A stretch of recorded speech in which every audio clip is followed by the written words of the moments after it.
Hi, Tracy's Kitchen and Appalachian Adventures. I want to talk to you today about Sally Lunn bread. It's a very delicious bread. Now you can get this recipe right off the internet. Just type in Sally Lunn bread, no kneading. That's all you got to do, and you can get it on myrecipes.com or something.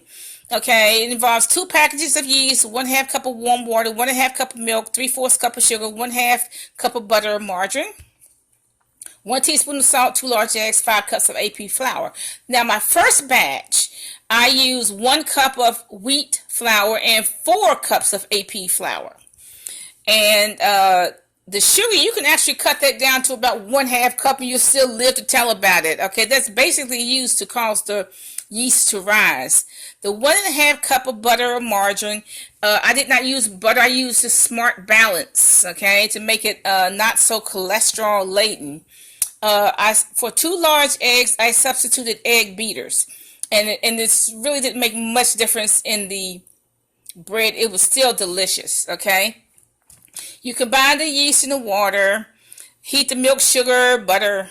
Okay, then you beat the yeast mixture and the milk and the eggs. You beat all that together. Then you add that to flour, and you let it rise for 1 hour. Now, when you add the flour, I use this spoon to stir it because you got to understand there's no kneading, and a spoon like this, or you can use a wooden spoon, is very good for this type of bread, but you have to let it rise 1 hour until double in bulk.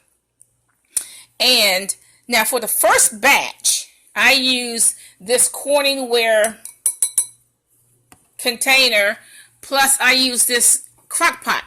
See this crock pot container?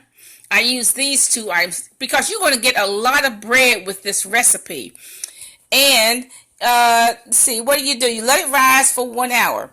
You punch it down and let it rise for 30 minutes. Now, this second rising, if you want to add something to the bread, this is the time to do it in the second rising. I add a little bit of chunks of that buttery spread to it because I like butter in my bread. You can also add things like meat, cheese, things like that. But this second rising is the time to do that. The second rising. Okay, so you use a tube pan, or like I said, I use this Corningware and a crock pot, and you cook at 350 degrees for 35 to 40 minutes. This recipe is on the internet. Now, this is what it looks like. Now, you can see that there is some wheat bread in there. It makes so much bread. This recipe makes so much bread. This bread is so delicious. It really is.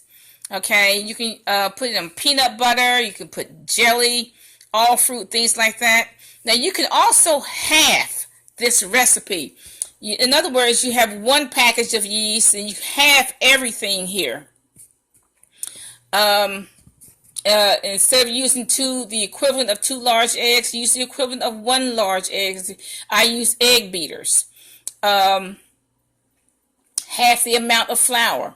And, it's no kneading. It's a no kneading recipe. So, again, I use this spoon to stir it.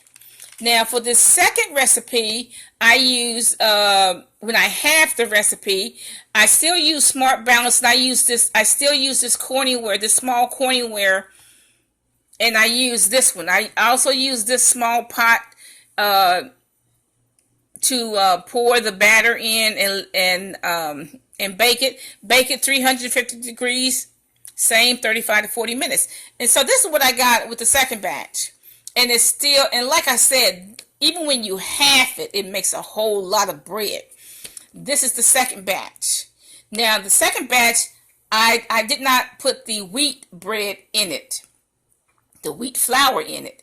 I used, 2.5 cups of AP flour. But it is still delicious. It's still good for you because it has egg beaters in it. It has Smart Balance in it. And it has milk in it, okay? Even though I don't drink milk that often, it still has it in it, so it's still good for you.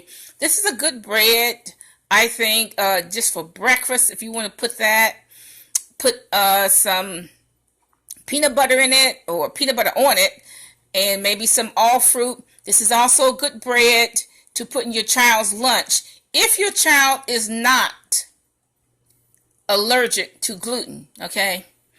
Some children are allergic to bread. They just cannot digest it and cannot eat it. But this is a good recipe. I highly recommend this Sally Lunn bread. It's very delicious. Have a nice day.